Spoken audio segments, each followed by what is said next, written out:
साथियों, नमो बुद्धाय, जय भीम। आज हमारी टीम बहुजन ब्लॉग यूट्यूब चैनल छित्तेपुर इमाम अली में आया हुआ है। संजय मास्टर साहब की माताजी का परिनिर्वाण हो चुका है। उनके मृत्यु भोज बहिष्कार तथा जलदान संस्कार में हम लोग भाग लेने आए हैं। बहुत बहुत साधुवाद। तरफ ले आएंगे, श्रद्धा से आप ये दीक्षा ग्रहण करेंगे। नमो तस्स भगवतो अरहतो सम्मा संबुद्धस्स। नमो तस्स भगवतो अरहतो सम्मा संबुद्धस्स। नमो तस्स भगवतो अरहतो सम्मा संबुद्धस्स। किसी भी बात को इसलिए नहीं मानते कि सदियों से चली आ रही परंपरा, किसी बात को इसलिए भी नहीं मानते कि ग्रंथों में लिखा जो किताबों की बात हम करते, किसी बात को इसलिए भी नहीं मानते कि महापुरुषों ने कहा। किसी बात को तब मानेंगे जब तर्क के कसौटी पर कसेंगे और खरा उतरेगा, लोक कल्याणकारी होगा, मानव के हित में होगा। या आज उसकी प्रासंगिकता भी देखें तो भारतीय संविधान के समतुल्य होगा। मानवीय दृष्टिकोण को यदि स्थापित करता हो तब हम उस बात को माने।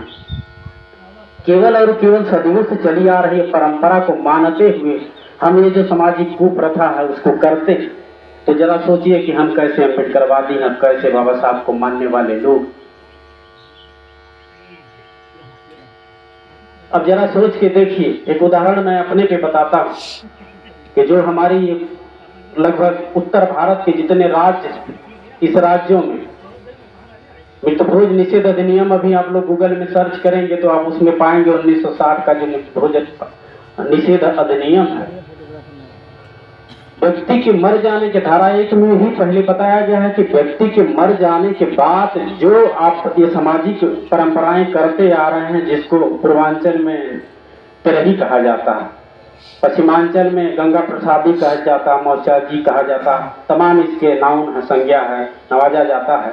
लेकिन व्यक्ति के मर जाने के बाद ये जो परंपरा है, एक बार आप लोग घाट करेंगे, एक बार दूध करेंगे, फिर तिरही करेंगे, फिर 3 पथिया करेंगे।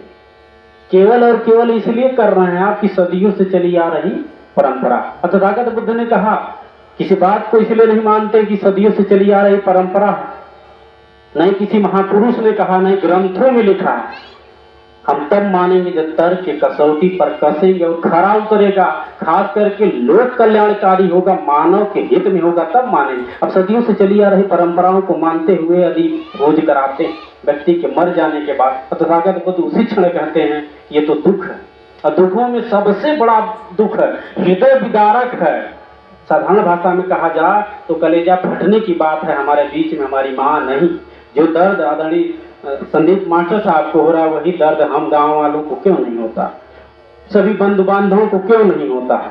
ये जो हमारी माताएं बहनें बैठी, इनकी जो बेटियां होंगी, जिस दर्द को ये महसूस कर रही हैं, वही दर्द हमारा ये समाज क्यों नहीं महसूस करता। वो तो चल देता है, एक बार दूध पे खाने के लिए, एक बार घाट पे खाने के लिए, एक बार तिरही पे खाएगा, एक बार 3 पथिया पे खाएगा। जरा सोच के देखिए कि क्या इस दर्द की घड़ी में इस खाने की परंपरा को ये चलाना उत्तम है। मैं तो बहुत बहुत आभार साधुवाद ज्ञापित करूंगा इस परिवार को कि जिन्होंने एक बड़ा निर्णय लिया है, ये सांस्कृतिक प्रोग्राम किया, इस तरह का बहिष्कार किया। तो सोच के देखिए, मैं बता रहा था कि अपने पे मैं उदाहरण लेके बताऊं। जैसे कि मेरी उम्र है लगभग 35 से 36 साल, मेरी बहन है यदि 20-25 साल की, असाध्य रोग है यदि उसे किसी कारण से हो गया। जरा सोच के देखिए कि हमारे जो बंधु है, प्रियजन है, उसे बचाने के लिए हम पूरी ताकत लगा देते हैं। कोई बड़ा असाध्य रोग हो गया है, बचाने के लिए हम जिले के अस्पताल पे ले गए, वहां से रिफर कर दिया BHU, और BHU से एम्स रिफर कर दिया। हम जितनी कोशिश की, हमारे घर में जो भी उसके शादी के लिए गहना गुड़िया हम रखे थे या खेती बाड़ी थी, हम गहना भी बेच दिए, हम खेती को भी बेच दिए, गिरवी रख दिए उसको बचाने के लिए, और अंततः वो नहीं बचती है। तो सोच के देखिए कितनी ये दर्द है, ये पीड़ा है ना। लेकिन सदियों से चली आ रही है परंपरा का हवाला देते हुए हमारे गांव के कुछ जो पुराने ख्यालात के लोग हैं, बस आएंगे एक ही चीज कहेंगे कि बाबू विधि का बनावल विधान है, ऐसे ऐसे कह देना। बहन हो सकती है, बहू हो सकती है, माँ हो सकता है, कि कोई भी हो सकता। सबसे पहले आप उस परंपरा का, उस आडंबरवाद का आप शिकार हो जाते हैं। कुछ लोग ऐसे हैं जो एक लाइन केवल कह देते हैं कि विधि का बनावल विधान है बाबू, ऐसे ऐसे सर मुड़वा लीजिए, तो क्या क्या परंपरा आप लोग जान ही रहे।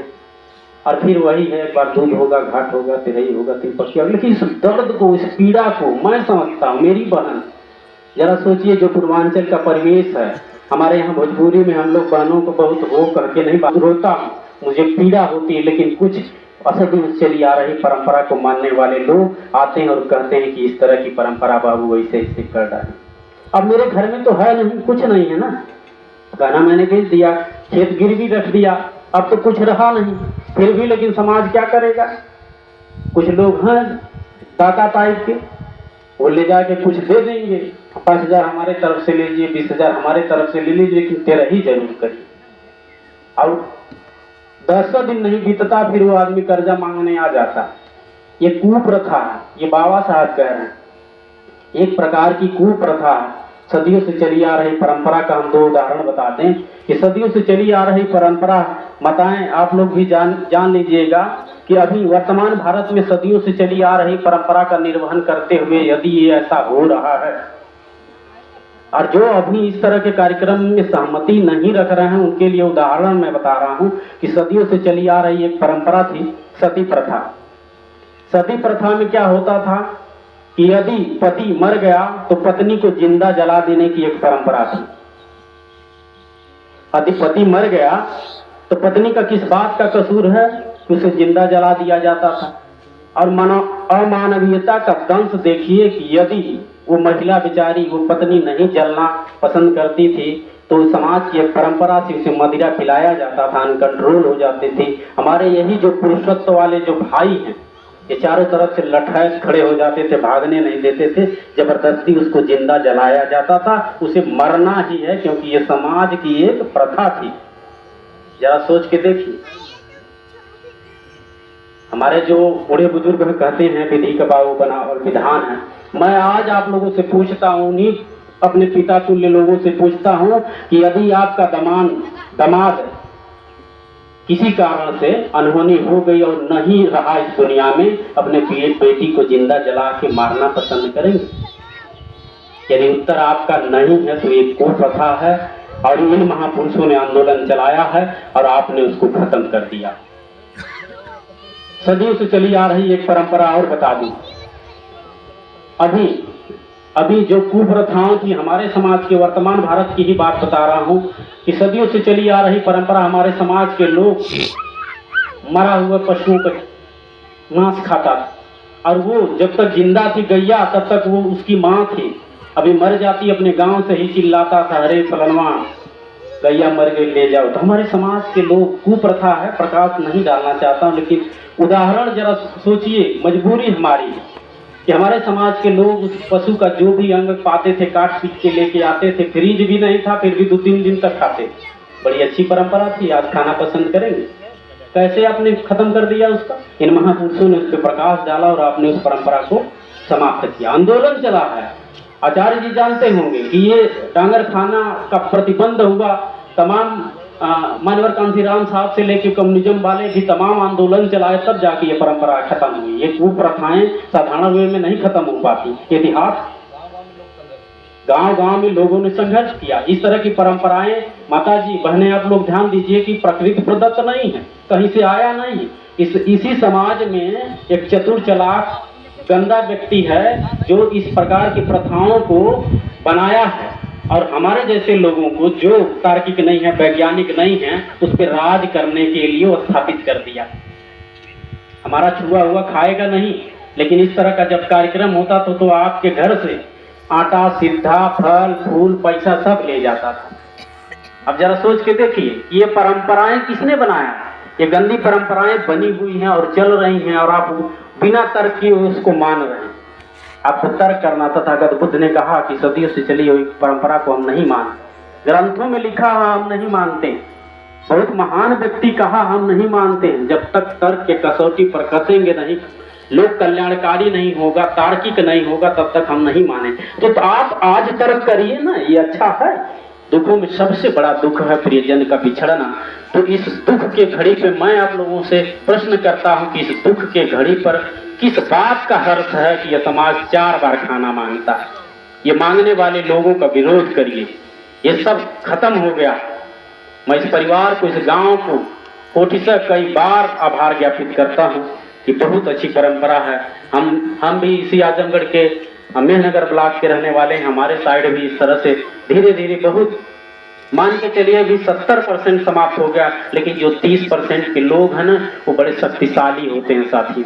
आपका दायित्व बनता है कि आप इस कार्यक्रम को करिए। आज जैसे आप लोग तटस्थता से इस कार्यक्रम को श्रद्धांजलि सभा का कार्यक्रम किए हैं, इसके साथ साथ अपने रिलेशन में कहीं भी कुछ भी हो रहा है इस तरह से, तो आपको चल के उसे रोकना पड़ेगा, निवेदन करना पड़ेगा कि आप भैया ये कुप्रथा इसको खत्म करें।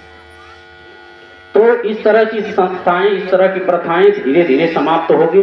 लेकिन ये होता है कि बाबू धीरे धीरे न जाए। लेकिन अब जरा सोच के देखिए, हमारा देश 1950 में आजाद हुआ, 2024 चल रहा है, और धीरे धीरे कितना साल हो गए?